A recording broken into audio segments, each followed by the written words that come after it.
A healer is someone that triggers healing powers within you. Thabiso Monkoe. Several years ago, I began practicing yoga at a local gym.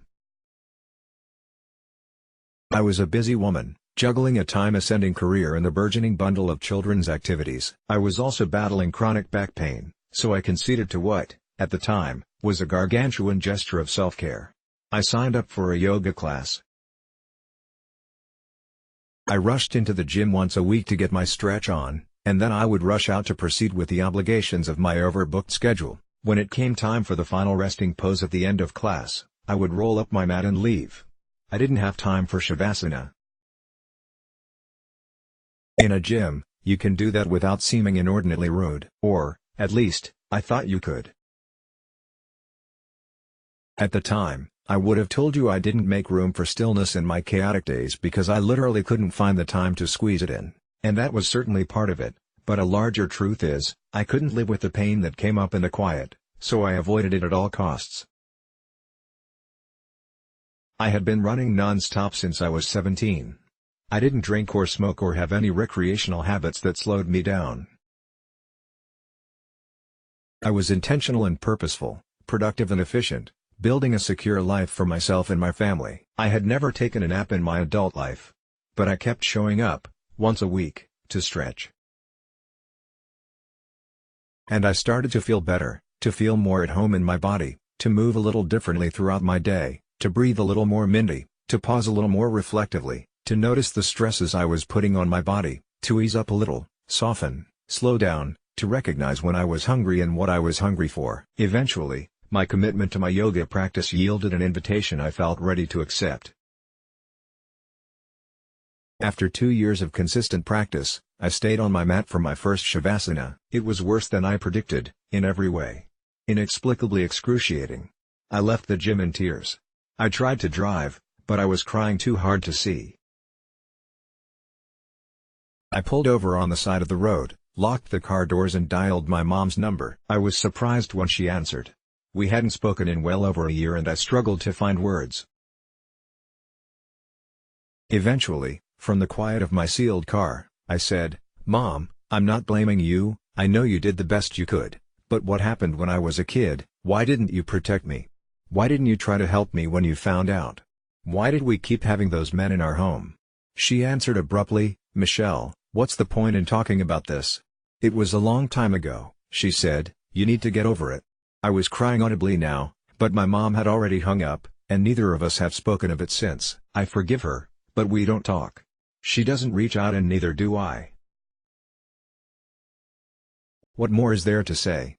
I've thought a lot about love since then, how to give it and to receive it, what I want, and how far I am willing to go to protect my loved ones. For me, loving someone means staying for those painful conversations, even if you don't have answers. Loving someone means you can sit with pain and not turn away. This week, someone I love hurt me. We all know the pain of being let down or betrayed, and we know that sometimes we hurt those we love the most. It hurt more than I expected. But I didn't react. I didn't react because I have lain in stillness so many times in Savasana and fought the urge to flee. I know what staying feels like. Sitting with pain feels hauntingly familiar. So, I opened the door and let it in. I thought of where I come from and how nothing is ever talked about or resolved. But what I could do is stay and have a dialogue with myself. And I did. I thought of the years and years of covering up for my family, of saying it's not their fault, of understanding they were trapped in their own heads, their own fears, their own flawed systems, a swirling ecosystem of unmet needs, a drama in which I was just collateral damage. I tend to apologize when someone hurts me.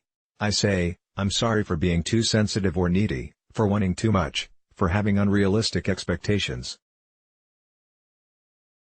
I say, "Don't worry, I know you didn't mean to hurt me. I'm fine." But after sitting with pain, I realize it takes more love and more vulnerability to say, "I'm not fine. It's not okay. I want better. I survived this week, but I want to hold my close relationships to a higher standard than survival." In love, fine isn't good enough.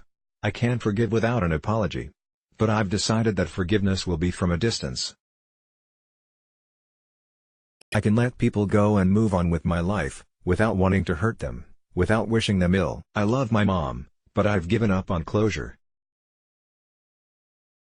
Sharing my pain makes me feel weak and small, but I'm starting to realize being honest about what hurts is less about whether the other person changes and more about acknowledging what is and isn't acceptable. And that's not weak at all.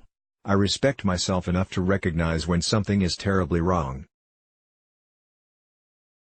And I am finally healthy enough to see that it is my responsibility to set boundaries to protect myself from further abuse. When I protect myself and ask for what I need, when I treat myself with respect and kindness, I show those who love me what love looks like to me.